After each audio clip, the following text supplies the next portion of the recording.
Ahí está. Bueno, vamos a comenzar. Buenas noches a todos. Vamos a hablar un poco hoy del querigma en una gran misión de la misericordia, como es la que se ha estado organizando. El papel de ese querigma en esta misión. Voy a proyectar la presentación.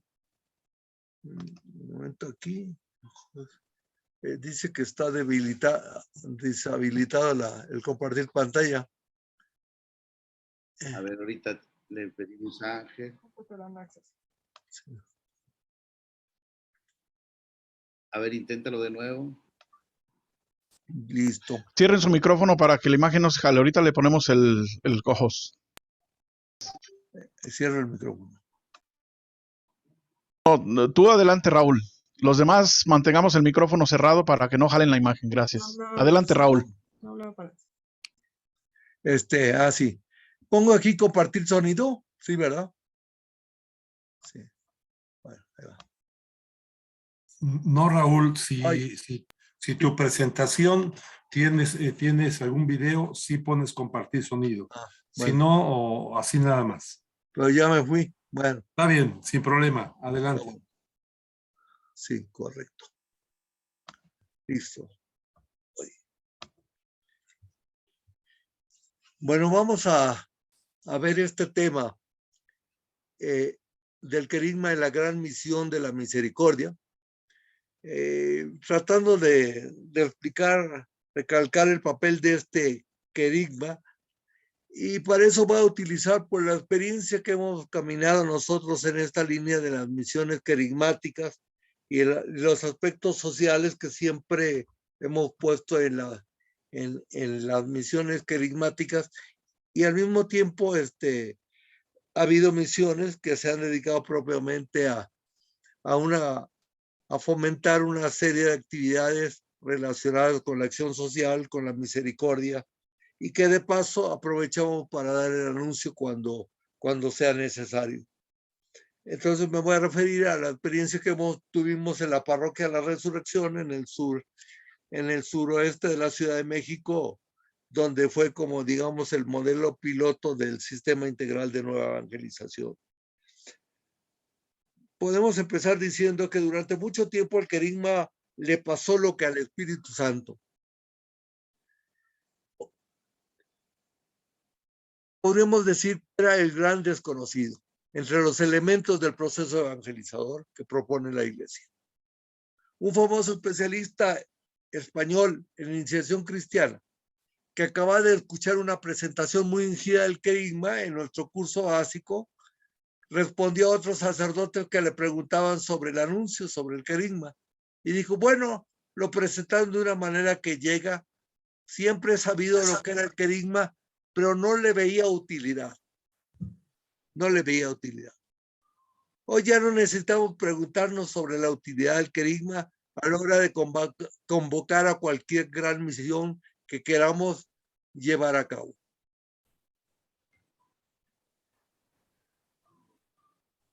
Dice la palabra, tanto amó Dios al mundo que le dio a su Hijo único para que todo el que crea en él tenga vida eterna.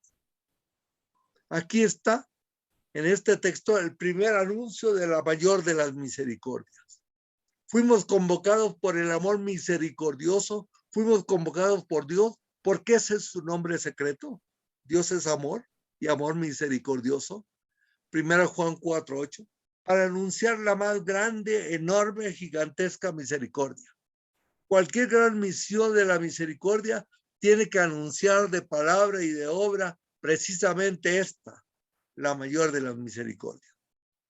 Dice el Evangelii Gaudium, hemos redescubierto que también en la catequesis tiene un rol fundamental el primer anuncio querigma, que debe ocupar el centro de la actividad evangelizadora y de todo intento de renovación eclesial.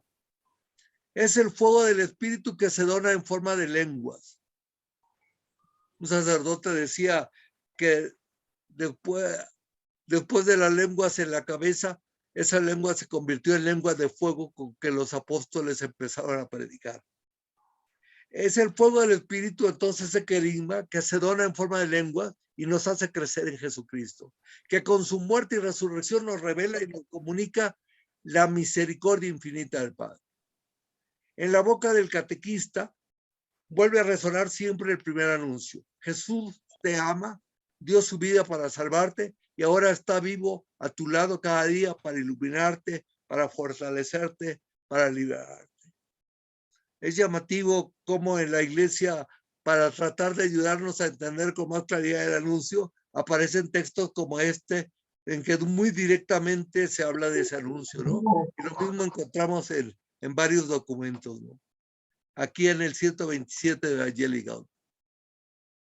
Hace años, el obispo Monseñor Francisco María Aguilera, especialista en iniciación cristiana, fundador del Instituto de Evangelización y Catequesis que hubo muchos años en la Arquidiócesis de México, vicario general de la Arquidiócesis, le dijo al padre Alfonso Navarro, ese proceso que tienes en la iglesia del Altillo, de querigma y varios niveles de catequesis, debería estar en el centro de una parroquia como oferta principal de la pastoral de toda parroquia.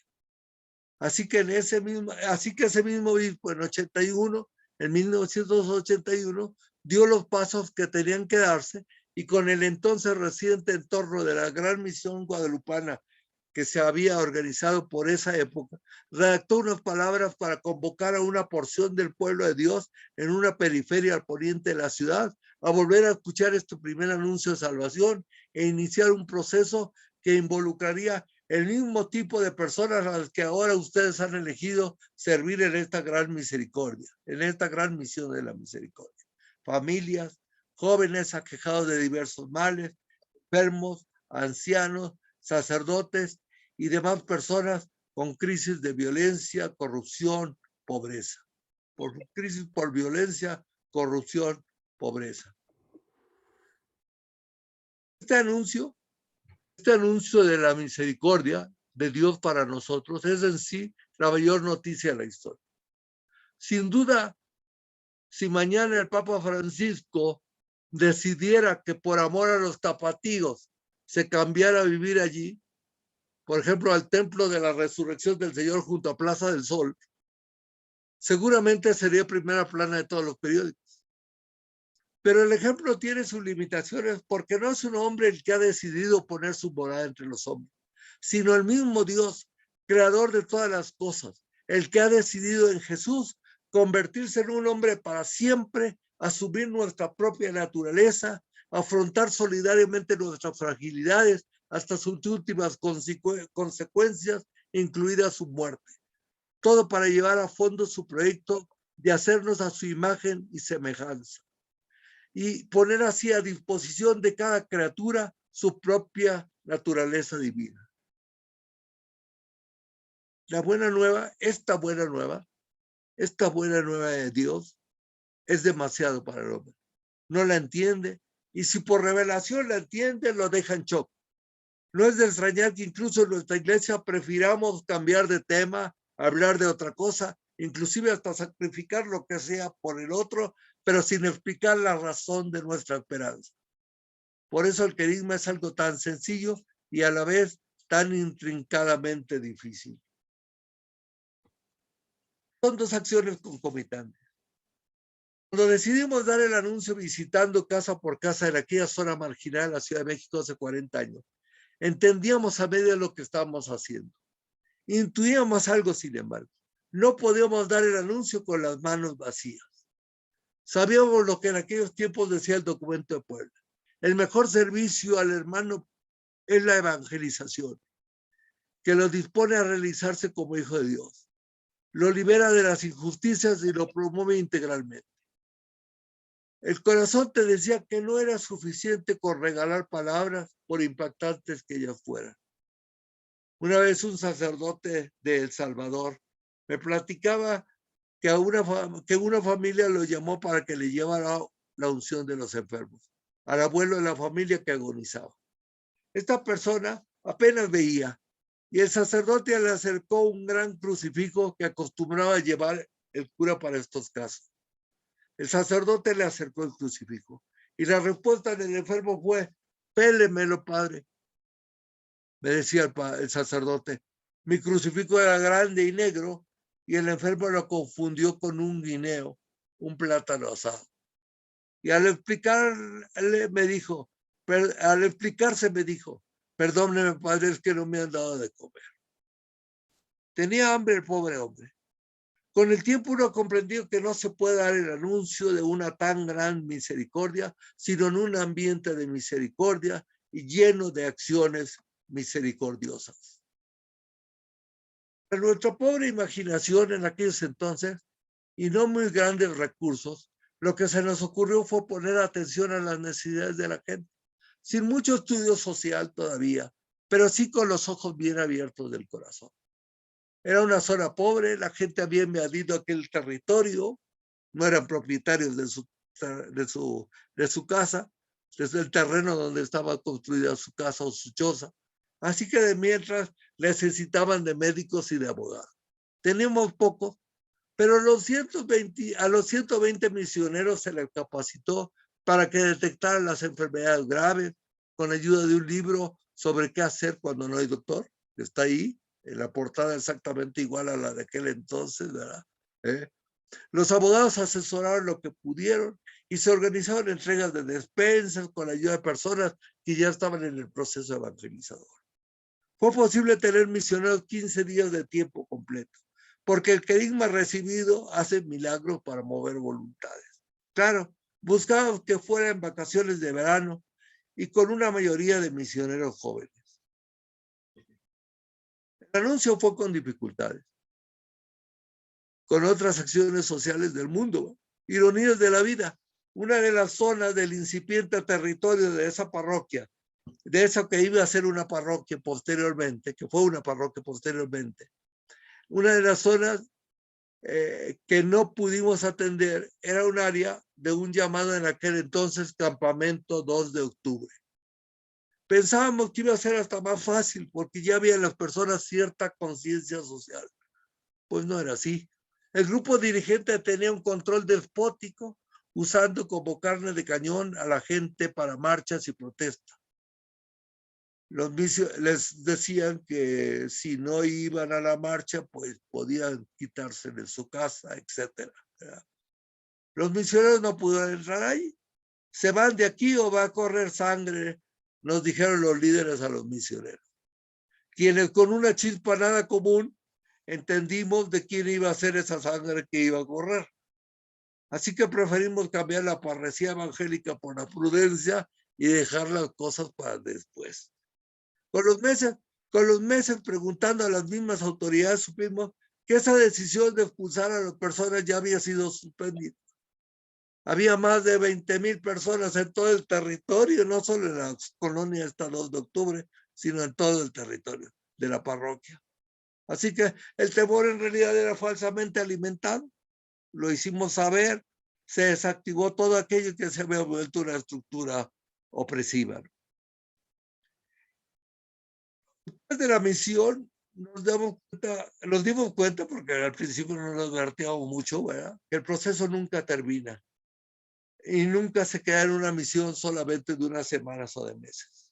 Y estas ideas nos pueden servir en esta gran misión que se está organizando.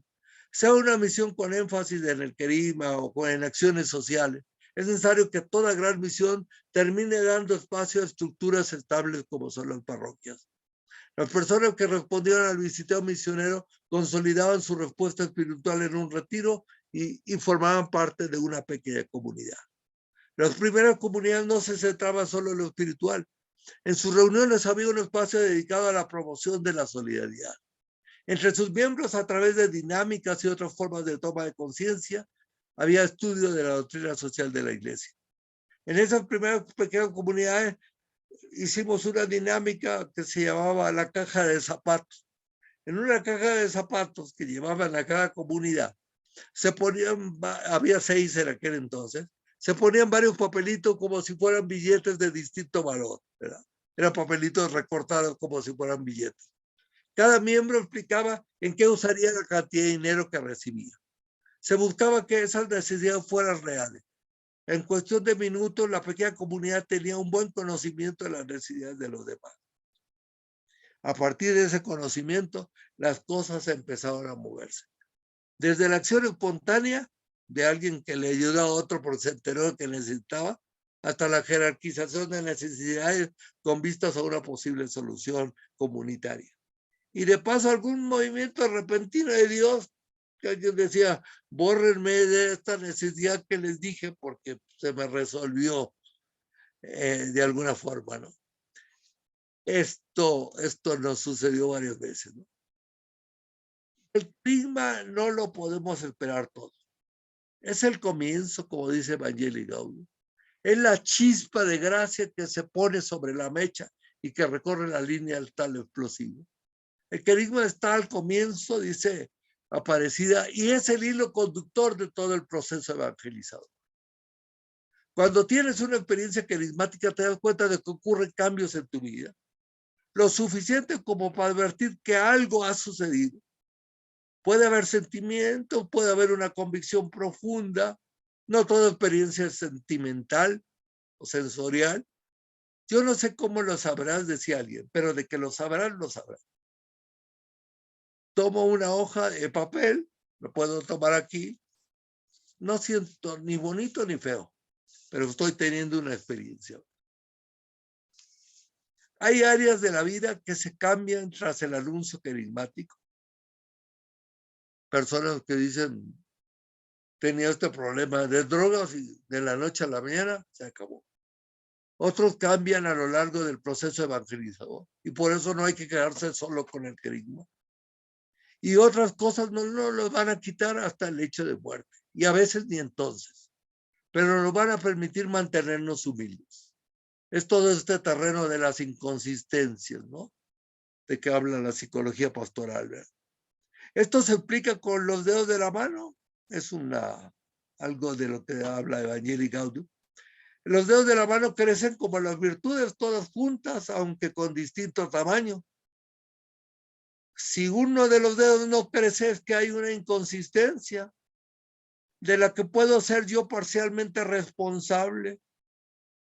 Y aunque lo sea, Dios no te la va a quitar y tampoco te va a asegurar que aquello es o no pecado. Tendrás que pedir perdón, ser humilde, confiarte a su misericordia. Tratarás mejor a tus hermanos, mejor que uno que se crea totalmente salvado o santo. El querigma se necesita verlo sin reduccionismo. El querigma no lo es todo, pero es un cimiento necesario. El proceso evangelizador tiene varios elementos sucesivos indispensables.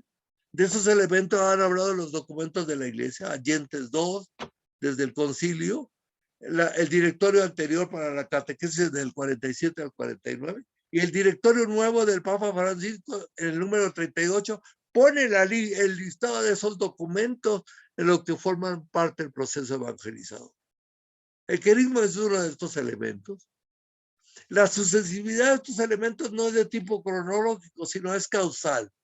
Uno causa a otro, a los siguientes, ¿verdad? Es necesario conocer los distintos sentidos de la palabra evangelización. Para eso es bueno el documento de Juan Pablo II, Diálogo de Anuncio, en el número 8. Estudiar a fondo cada elemento del proceso, sus causas y sus efectos. No poner ningún elemento de ese proceso a otro. Querigma contra acción social, querigma contra catequesis, doctrina contra vivencia, enseñanza o anuncio contra sacramentos y liturgia. Hay que componer, ¿verdad? Si examinamos las otras iglesias cristianas, protestantes, que es lo que tenemos aquí, ¿verdad? Veremos que lo que las separa unas de otras es que han elegido darle preponderancia excesiva a un elemento de la misión y lo han contrapuesto a otros. A veces entre nosotros, a nivel de algunos grupos, también ocurre esto. A veces también elegimos un solo diseño de querigma, sea un anuncio personal compacto, sea masivo, sea grupal. El anuncio de Cristo muerto y resucitado por nosotros puede y es conveniente darlo testimonialmente y de muchas maneras a partir de alguna guía básica, que lo haga reconocible por todos nuestros misioneros y que sirva para todos. El proceso evangelizador es un proceso complejo. Hay que distinguir y precisar los elementos, pero para unir y componer, como decía aquel filósofo francés Jean Maritain. Santa Teresita, ante tanto escalón para ir al cielo, decía que ella quería escoger el caminito de la misericordia, el caminito del amor. Y lo explicaba así: he elegido el amor y en el amor lo escojo todo. ¿Verdad? No podemos dar el lujo de querer suprimir algunos elementos de la misión, porque no nos gusta, porque no nos parece. Una misión dedicada a la solidaridad y a la misericordia. Nunca dejaremos de dar el anuncio carismático a tiempo y a destiempo, aprovechando toda oportunidad, como en la carta a Timoteo. Con palabras o con gestos, tenemos que comunicar que Dios está vivo, que está en misión y que Dios salva. En los 90s, en esa parroquia que les hablaba, se nos ocurrió otra forma de misión. Habíamos ya dado un año antes un anuncio que tenía claro tinte social. Dios creó al ser humano para estar en unidad con él y con los que vendrían. El pecado nos dividió interiormente, nos dividió unos con otros. Jesús dijo que cuando él fuera levantado en la cruz, atraería a todos hacia sí. En la cruz nos volvemos a unir. Acepta a Jesús, acepta su muerte en la cruz por ti. Murió para darte la gracia, para ser solidario, misericordioso. Al siguiente año decidimos no dar al menos de entrada, el anuncio carismático. Hicimos una visión donde veníamos a ofrecer nuestro servicio.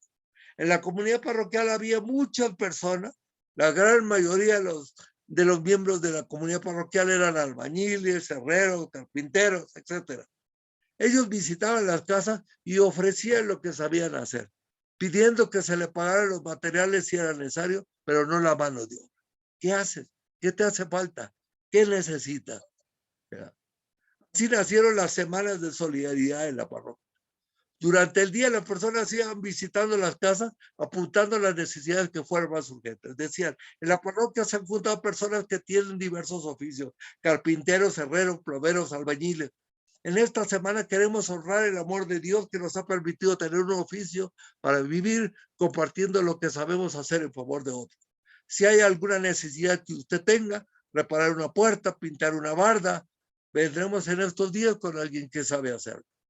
A los que no tenían nada de compuesto ni ninguna necesidad, les ofrecíamos orar por ellos para los días de esta semana ante el Santísimo. Les decíamos, esta tarde a tal hora haremos oración directamente por ti, recuérdalo. Puedes ir si gustas acompañarnos. Si de alguna manera en el visiteo, cuando reparaban algo, hacían un comentario sobre lo que estábamos haciendo o preguntaban por qué, pues les damos razón de nuestra esperanza. 1 Pedro 3:15.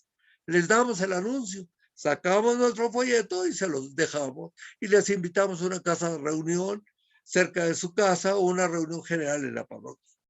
Cuando no damos esta razón, cuando nos las escondemos, cuando no decimos que es Dios el que los ama y el que ha querido transformar sus vidas como ha transformado las nuestras, nos arrogamos nosotros mismos el bien que estamos haciendo. Es otra cosa por la que a veces nos cuesta hablar de Dios a la persona. Al segundo o tercer año de estas mis semanas de solidaridad pasó algo curioso. Nos hablaron de la delegación política, aquí la de Tlalpan, hoy es municipio, ¿verdad? Y quisieron participar en la Semana de Solidaridad, ofreciendo diversos servicios, desde corte de pelo hasta consulta oftalmológica, etc. Después de esa semana, el delegado llegó a platicar con nuestro párroco para ponerse a sus órdenes. Fueron mucho más allá. Al año siguiente nos encontramos con que la delegación organizó su propia semana de solidaridad y no nos pelaron. Y en los años siguientes empezaron esas semanas o jornadas en varios lugares del país organizadas por el partido político del gobierno. Aquí puse un sello de la tercera Semana Nacional de Solidaridad, ¿verdad? No nos molestamos nosotros como iglesia. Como iglesia no tenemos que esperar a que cuando el gobierno haga lo que le toca hacer, pero mientras no lo hace, pues lo empezamos nosotros desde abajo, en lo que podamos. Así le recordaremos su trabajo. Esta fue un poco la historia de esto. La idea es una iglesia que no cercena su visión. Iglesia también en salida. La reflexión nos llevó a darnos cuenta que el querisma y la acción social van de la mano. Muchas veces, para no complicarnos en la misión evangelizadora, dejamos la acción social que la acompaña para después. Así lo hicimos varios años y nos sigue sucediendo. Sobre todo hay parroquias donde vamos a apoyarlos y nos dicen, no, eso ya está muy complicado, ya con la organización de la misión, etcétera, ¿verdad? Pero es importante no cercenar este binomio tan importante, ¿verdad? O quitamos la obra social o quitamos el querisma. Sin el querisma se pierde el impulso idóneo, la iglesia se convierte en una ONG que dice el Papa que no somos, y si la obra social le quitamos fuerza, peso, le quitamos peso a nuestra voz. Es que es cierto es que muchas cosas se van a hacer después. Parroquias que a partir del querisma, el que recibieron ahora, o el que ya traían vivo en su corazón, han instalado clínicas, comedores para los pobres, dispensarios. Conozco muchos parroquios que tienen una casa Juan Diego de atención al migrante, etcétera, ¿no? Muchas cosas, resultado del caminar en un proceso evangelizador. Hay mucho más. No podemos quedarnos en el templo esperando a que vengan al culto, pero tampoco podemos quedarnos a que vengan al dispensario. Somos iglesia en salida en todos los sentidos. Yo les recomiendo que estudiemos con cuidado el capítulo 4 de la Evangelii Gaudium. Ahí nos vamos a encontrar cómo el Papa junta los querigmas. Es más, toma los mismitos temas que hay en los anuncios querigmáticos, ya sea el nuestro, el de Pepe Prado, etcétera, y saca las consecuencias sociales de cada uno de los temas. Habla el amor de Dios y saca la consecuencia social. El pecado es su consecuencia, saca la consecuencia social. La salvación y saca la consecuencia. El conversión y saca la consecuencia social, ¿verdad? Es importante esto, ¿no? Porque él trata de unir esto tan importante, ¿no? La evangelización, el número 176 nos habla ahí de esta evangelización, que ninguna definición parcial revela la realidad rica, compleja y dinámica que es la evangelización. Corremos el riesgo de empobrecerla o mutilarla. Dice, si la dimensión social no está debidamente explicitada, siempre se corre el riesgo de desfigurar el sentido auténtico e integral que tiene la misión evangelizadora. Es más, lean esos textos que están ahí y verán que el Papa de plano dice que si el anuncio no nos ha llevado a un compromiso social, habría que cuestionar si recibimos ese anuncio. Mucho más. La obra social, el aspecto social de la iglesia es muy grande. Y yo voy a referirme a algo que también tuvimos experiencia y creo que vale la pena decirlo. En los años siguientes tomamos conciencia de algo que ya dice la doctrina social de la iglesia. No es suficiente con remediar los males, sino que había que ir a la causa de esos males y tratar de suprimirlos. Misericordia es también buscar que el pueblo de Dios elija vivir su propia historia. Es enseñar al que no sabe, ayudarlo a que descubra por sí y tenga un voto libre e informado. En 1986, como CINE, estuvimos asesorando a varios parroquios de Chihuahua para que los seglares por su cuenta se movilizaran en favor de un cambio democrático. Un sacerdote español, el padre Dionisio Borovio, especialista en sacramentos e iniciación cristiana, que había venido de España, fue invitado a Chihuahua para asesorar al arzobispo Monseñor Almeida y a su presbiterio. Y aquí viene lo grande, que puede ser muy cuestionante, pero fue algo que se hizo simplemente por decisión del presbiterio. Ellos decidieron por unanimidad, porque si así les había pedido al arzobispo que hiciera, decidieron por unanimidad suspender el culto público el siguiente domingo, por el escándalo que significaba que ambas facciones partidistas se acusaran de fraude, al mismo tiempo que confesaban su fe católica. Los dos candidatos a gobernadores decían que eran muy católicos y se acusaban uno al otro de fraude electoral. Claro, esta suspensión del culto dominical pues no pasó a mayores. De pronto un funcionario menor del Vaticano envió una carta rechazando la medida y la prensa insistió en que venía directamente del Papa, pero que él no la firmaba porque no quería involucrarse. Después se supo que tampoco fue así, ¿verdad? Pero pues no había tiempo de aclarar la cuestión. Es cuestionante, yo lo sé, ¿verdad? Pero en el camino aprendimos mucho. Hay un estudio de la Universidad de Austin en Estados Unidos que dice que fue tan importante esa medida que en el gobierno se reunieron y dijeron ya no podemos seguir la estrategia de antes. Tenemos que cambiar ahora las cosas. En fin, algo pudo haber sucedido por eso, ¿verdad? Por ese intento solamente, ¿verdad? La Iglesia Católica, nuestra Iglesia no le toca entrar al juego de la política partidista, eso lo sabemos. Pero sí le corresponde dar criterios claros de cómo votar, y más a los seglares entre sí.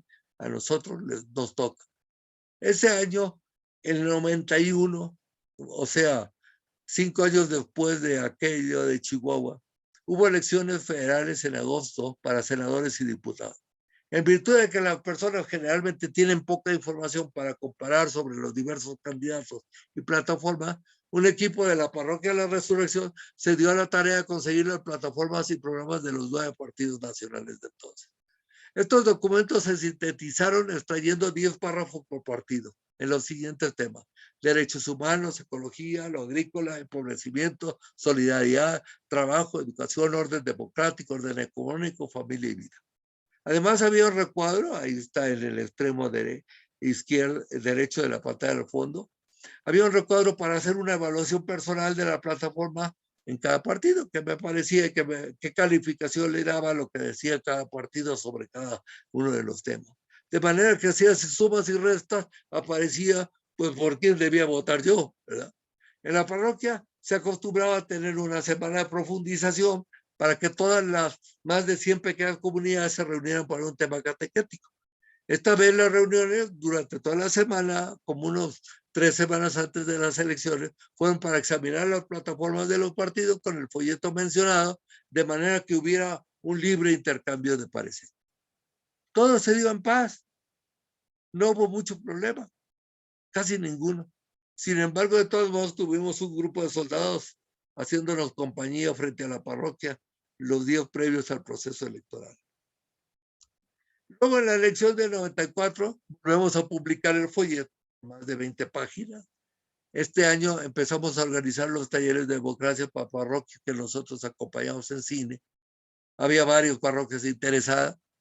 Esta vez nos sucedió que el periódico Excelsior, pues, ahí está la plana de ese día, publicó 8 columnas que la iglesia estaba expresando opiniones de cada partido. Pues no era la iglesia, éramos nosotros seglares de una parroquia. El periódico atribuía las frases extraídas de las plataformas electorales de cada partido como si fuera un juicio que el episcopado hacía de esos partidos.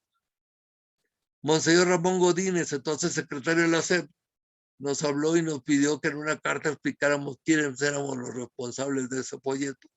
Yo y otro licenciado que se llama Alejandro Soto, ¿verdad?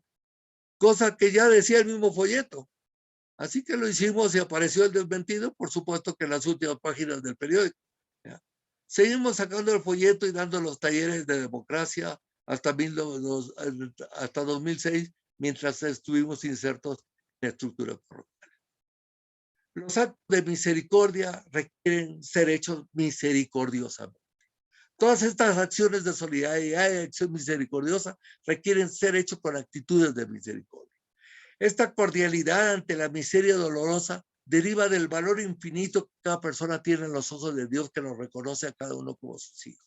Y en verdad lo somos. Nos sintamos como nos sintamos, no dejamos de participar de su naturaleza divina. Y no puedo siquiera ayudar a una persona así sin tomarla en cuenta precisamente como persona, como hijo de Dios, con la naturaleza divina que ha recibido. Yo no puedo depositar una moneda en la mano de un indigente en la misma forma en que yo la deposito en la ranura de una alcancía. No solo está necesitado de dinero, sino que como necesitado lo está de cariño y de compañía. Él y el Dios que vive en él. Dios nos acompaña en esta gran misión de la misericordia si tomamos en cuenta a ambos. Termino con un ejemplo. Una mujer ya mayor, con aparentes recursos, va en su coche por carretera, cuando se pincha una llanta y tiene que estacionarlo al borde del camino. Por cierto, por ahí va pasando Renato, quien se ofrece a ayudarla. Ella teme ser asaltada, pero Renato le dice que no se apure, que la ayuda, y se pone a cambiarle el neumático lastimándose las manos. Ella le hace conversación, le da una pomada para las heridas que son ligeras, y al terminar le pregunta cuánto le debe. Él dice que nada. Que haga el favor de ayudar a alguna otra persona y que con eso él se sentirá recompensado. La mujer toma su camino y se detiene en un restaurante para recuperarse del trance. ¿Ya? En el restaurante la atiende una mujer embarazada. Es una sencilla mesera que tiene, al parecer, de la anciana unos 8 meses de embarazo. La mesera, a pesar de su situación, atiende con cuidado a la anciana, a la que ve cansada. La anciana del coche paga la cuenta y cuando la mesera va a traerle el cambio, recordando la promesa hecha a Renato de pasar a otro el favor recibido, se ha ido dejándole una generosa propina. Al ver la mesera que eran 10 billetes de a 100, quiso agradecerle, pero la anciana se había ido. Encontró un mensaje que decía: gracias por tu atento servicio, quédate con el cambio y con algo más. Alguien me ayudó hoy y de la misma manera quiero ayudarte con tu futuro hijo. Y si quieres agradecerme, no dejes que el círculo del amor misericordioso termine contigo. La mesera llega a su casa ya tarde y encuentra que su marido está dormido, así que no puede decirle esa buena nueva. Cubre a su marido con la cobija diciéndole en voz queda: hemos resuelto nuestra necesidad, duérmete tranquilo. Qué bendición nos ha dado Dios esta noche, mi querido Renato. Estos son los efectos de una misión de misericordia que pueden ser incalculables y maravillosos. Otra historia para terminar. Todos conocemos la historia bíblica de Oseas y Gomer. Una historia de amor en la que Gomer, la esposa de Oseas, se muestra sistemáticamente infiel. Lo deja y se prostituye ante los sacerdotes de Baal. Termina siendo vendida en un mercado de esclavos. Es un relato literario que leí en un relato literario que leí sobre esta historia de Oseas. Lo presentaban llegando al mercado de esclavos y pujando la subasta hasta comprar a su misma esposa. Cuando la subasta termina, Oseas consigue deprisa un manto blanco y cubre la desnudez de Gomer. Tiende con misericordia el manto blanco del carisma y de la justificación para dar espacio al largo y cariñoso cuidado de la misericordia, con el que día a día va restaurando a su mujer. Carisma y atención misericordiosa provocarán siempre el milagroso efecto de la más auténtica experiencia de salvación. Dios los bendiga siempre. Gracias por su atención.